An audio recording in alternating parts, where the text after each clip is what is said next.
ఒక్కసారి కొమ్మూరి గోల్డ్ కి కాల్ చేయండి. తాకట్లో ఉన్న మీ బంగారాన్ని విడిపించి మార్కెట్ ప్రైస్ కి వాళ్ళు కొనుక్కుని మిగతా డబ్బులు మీకు ఇచ్చేస్తారు. వెల్కమ్ బ్యాక్ టు మనం టీవీ. నేను మీ పవన్ బెస్వాడ. ప్రపంచంలోని అత్యంత ప్రజాదరణ పొందిన స్క్విడ్ గేమ్ సిరీస్ చూసారా? ఇప్పుడు అమెరికాలో అలాంటిదే కొత్త డ్రామా మొదలవబోతోంది. అమెరికా పౌరసత్వం కోసం ఎదురు చూస్తున్న వలసదారులతో ఒక రియాలిటీ షోను నిర్వహించాలని అధికారులు యోచిస్తున్నట్లు తెలుస్తోంది. ఇక ఈ విషయాన్ని డిపార్ట్మెంట్ ఆఫ్ హ్యూమ్లాండ్ సెక్యూరిటీ ఈ విషయాన్ని వెల్లడించింది. ఇది కేవలం పరిశీలన దశలో ఉన్న ప్రతిపాదన మాత్రమేనని వెల్లడించారు.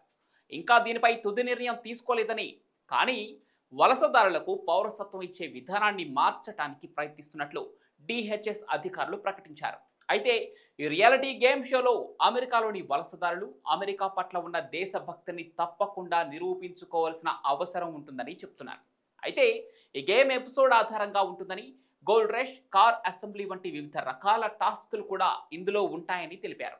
ఎల్లిస్ ఐలాండ్లో ప్రారంభమయ్యే ఈ షోలో ప్రతి ఎపిసోడ్లో ఖచ్చితంగా ఓడిపోయిన వారిని ఎలిమినేట్ చేస్తారట. ఇక ఈ షోలో చివరకు ఎవరైతే విజయం సాధిస్తారో వారికి మాత్రమే అమెరికా పౌరసత్వం ఇస్తుందట. అయితే అమెరికా అధికారులు తీసుకున్న ఈ నిర్ణయంపై భిన్నాభిప్రాయాలు వ్యక్తం చేస్తున్నారు కొంతమంది.